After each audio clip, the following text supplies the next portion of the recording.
Alright, what's up guys? I'm Nathan. You can find me on Twitter at GreatNate, and you can also find me in Magic Online as GreatNate as well. Today I'm going to be doing a video guide for Splinter Twin in the modern format. So what is Splinter Twin? Well, Splinter Twin is a traditional combo deck. It uses the enchantment Splinter Twin or the creature Kiki-Jiki to make infinite copies of Pestermite or Deceiver Exarch. Now, this works because the enter the battlefield ability of both Pestermite and Deceiver Exarch is to tap or untap another target permanent. So when the copy is made by either Splinter Twin or Kiki-Jiki, the copy's enter the battlefield ability triggers and untaps either the originally enchanted creature or Kiki-Jiki, allowing the combo to go off an infinite number of times and make an infinite number of creatures. They just rinse, repeat, attack, and win. Now, when people say Splinter Twin, they're generally referring to any deck that has this combination inside of it. But there are three primary versions of Splinter Twin. There's All-In Twin, Tempo Twin, and Tarmo Twin. Now, it might be that there's even some hybridized versions of these decks, but those are the three main ones that people are referring to when they use the term Splinter Twin. So let's take a look at those versions. First, we have All-In Twin. All-In Twin is dedicated to the combination. They're focused on activating the Splinter Twin combo as fast and consistently as possible. They attempt to ignore whatever it is the opponent is doing, and the deck plays cards to help it dig for its combo pieces. Now, this is an example of an ideal turn 1 through 4 sequencing for All-In Twin.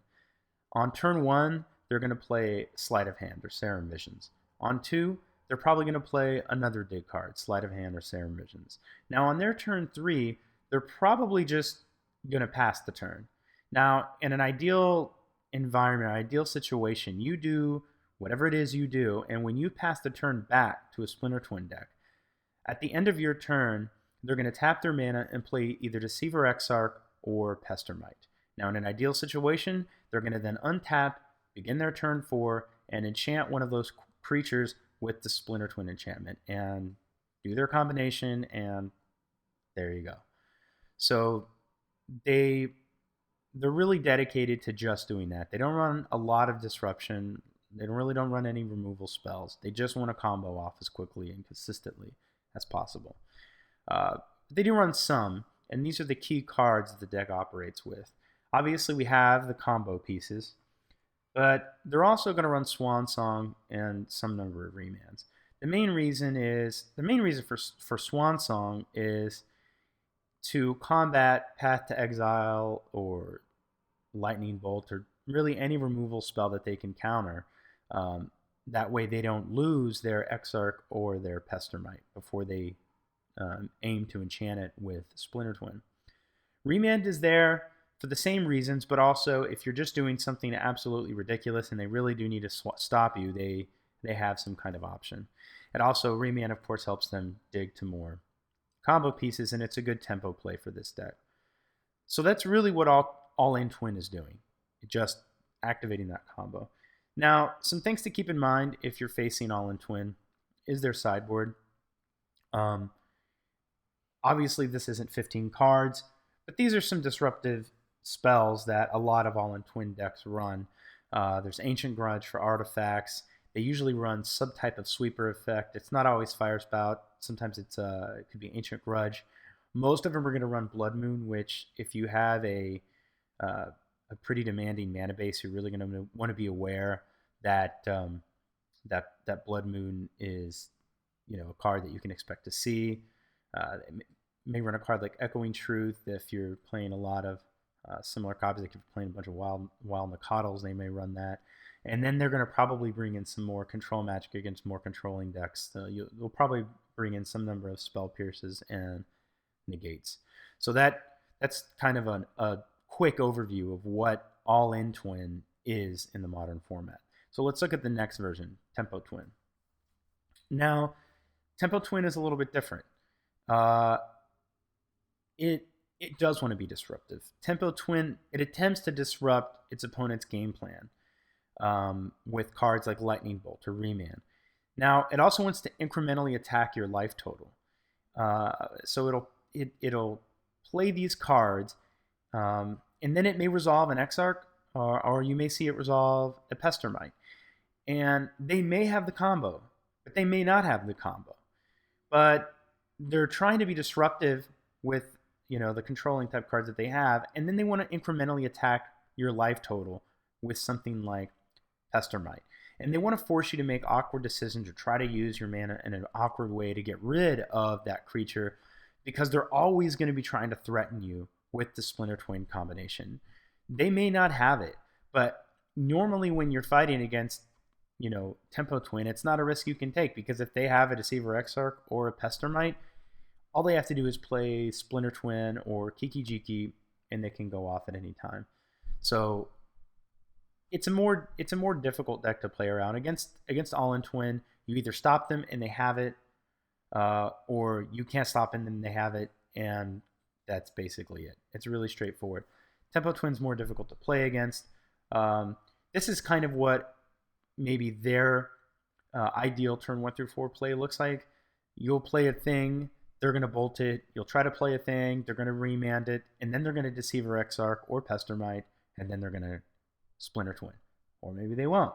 It's Tempo Twin. You're not sure.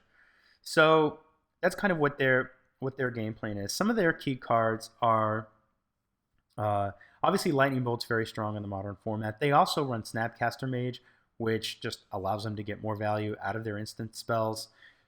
Pestermite is one of the creatures that they use to pressure your life total. They also run some number of Vendilion clicks, which, if you're constantly keeping that Path to Exile or that one card in your hand in an effort to, defeat the combo should they play it, they might be able to take it with Vendilion Click. And they also play Cryptic Command, which is obviously a very, very powerful card. So that's kind of what Tempo Twin does. Again, they're disruptive. They want to incrementally attack your life total. And they want to force you to make awkward decisions by always threatening to kill you with the combo. Now, what you might see out of their sideboard is pretty similar, or some similar cards. You're going to see some kind of artifact hate. They probably run a sweeper effect. They're probably running Blood Moon because they're only running 2 colors. But they're playing a longer game usually. You could see a Batter Skull out of their sideboard as well, depending on what you're playing. They probably run some type of Graveyard Hate because they're not like a turn 4 kill. They're not trying to go for a turn 4 kill as consistently as All-in Twin, so they have to have a more diverse sideboard. So that kind of sums it up for Tempo Twin. And the third one and the last one that we're going to be reviewing today is Tarmo Twin. And probably, I don't play Twin, but if I was going to play a version, I think this one looks the most fun. Maybe a more difficult one to play. I don't know, Tempo Twin may be more difficult. So Tarmo Twin. Tarmo Twin, it's a rug aggro control deck. It includes the infinite combo Splinter Twin, enabling it to win out of nowhere, but it also wants to disrupt your game plan with removal encounters, and it's going to really pressure your life total with very efficient creatures like Tarmogoyf or Scavenging Ooze, and Pestermite as well. So Tarmo Twin, this is what an optimal turn 4 play for something like Tarmo Twin might be. They may Serum Visions the first turn, set up their next few draws, find some cards, put some away, and then turn 2, they're going to dump a Tarmogoyf onto the battlefield. Obviously, for a lot of decks, it can be a very difficult creature to deal with. Then, one side note, because they run Splinter Twin, Tarmogoyf has an opportunity to get even larger than normal because it can get an enchantment into the graveyard. But they're going to play a Tarmogoyf. Now, turn 3, they may hold up Cryptic Mana, but they also just may resolve a Pestermite to get some beats in, and also set up the threat of an infinite combo. And kind of like Tempo Twin, they may have it and they may not, but now instead of just dealing with a little Pestermite that's dinking you every turn, you may have to contend with, a 3/4, 5/6 Tarmogoyf. So that's what the deck does. That's what Tarmo Twin is trying to do. Aggro control deck. Some of their key cards, they run Lightning Bolt as well. They also run Scavenging Ooze, which gives them a bit more graveyard interaction. It can also help them make a very large creature. Tarmogoyf, one of the best creatures in the format. Snapcaster Mage, one of the best blue creatures, if not the best blue creature in the format. And they also run some Cryptic Commands. Tarmo Twin is, I think it's a really cool looking deck. And I think it's probably more difficult to play against. They always have that combo there, and they also play other great green cards. So what you might see out of their sideboard would be you may see another thing like Ancient Grudge, Artifact Hate. You're probably going to see a Sweeper effect as well, but you're unlikely to see Blood Moon coming out of the sideboard. They're a 3-color deck. Blood Moon would just be difficult for them to play around, even though they're playing it. Whereas cards like All-In Twin and Tempo Twin are just 2 colors, so their mana base is a lot easier. You may see cards like Engineered Explosives. You probably see some Relic of Progenitus. They're also running a longer game, so they may bring Batter Skulls in as well.